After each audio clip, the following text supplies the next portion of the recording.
No, this was April 23rd. That was May 17th? 15th. 15th? Have you ever done them side by side where you see inter-row versus same day but not inter-row? I've seen that this spring where just by chance that's where the drill is running. Yeah. The rows. Well, that's what we're looking at right here. Yeah. The crop We is like actually had a this. heck of a time trying to do this perfectly. There's no doubt. We're happy that we got a treatment effect, but you know, with the guidance the way it is and a 9-inch row spacing, even when we try our best to go on row, we actually do sometimes a pretty good job of inter-row. So when we're doing our plant counts, we obviously, like, this is more about plant count or plant stand establishment than anything.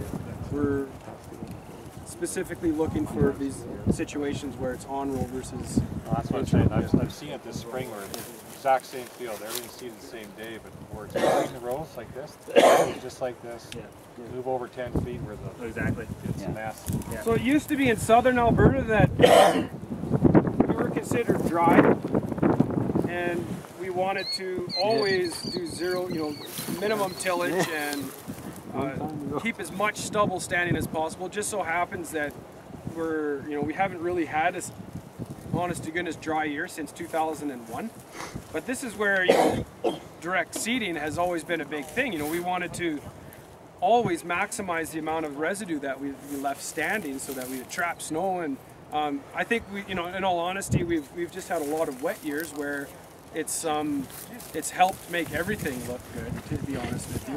If we get back into what I guess used to be the typical southern Alberta weather, which was, you know, a semi-arid climate, I think those types of differences are going to make a difference. We probably just haven't seen it in the last few years. I mean, we've had 3 years of abundant spring moisture, and we forget about what happens when it's really dry. I think inter-row makes a lot of sense, really. But I think you have to have a subscription. Ron doesn't think so. Go ahead, Ron. Just thinking, that's all. Sorry. Let's take this opportunity. I know that Peter wanted to say a few words regarding the actual controlled traffic program, I believe, and we'll just pass it off to you now. Okay, thanks, Ken. Yeah, just you know, our job with the project is to evaluate controlled traffic, economic and economically, and sort of implementation of it in Alberta. So we're into our second year of the project. So the best way to kind of follow us is through our website or Twitter or whatever.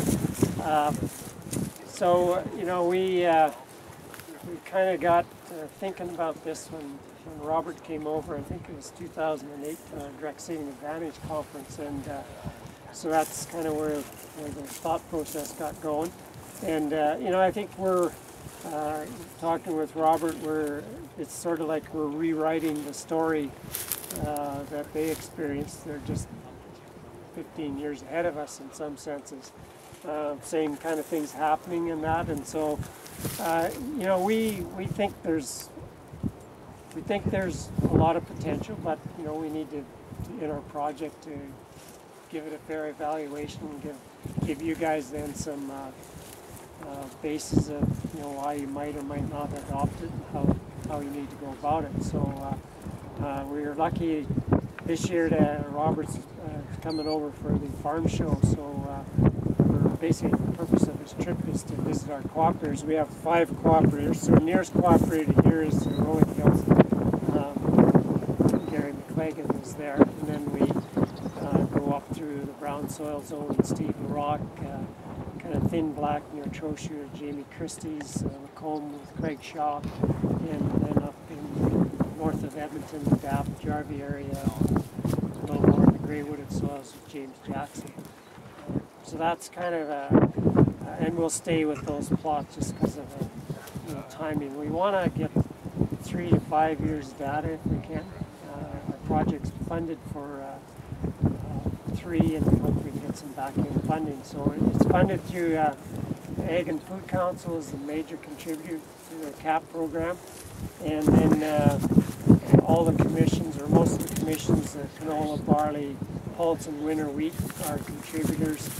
And then several of the private companies beyond agronomy, that's Steve's company, and Point Forward Solutions, Farmer's Edge, and America is kind of our managing partner. So that's kind of how we're put together, fairly informal organization. But I'll just, Robert, do you want to talk about kind of where you've come from, why you see sort of that system that you developed, and what the sort of the pros and cons?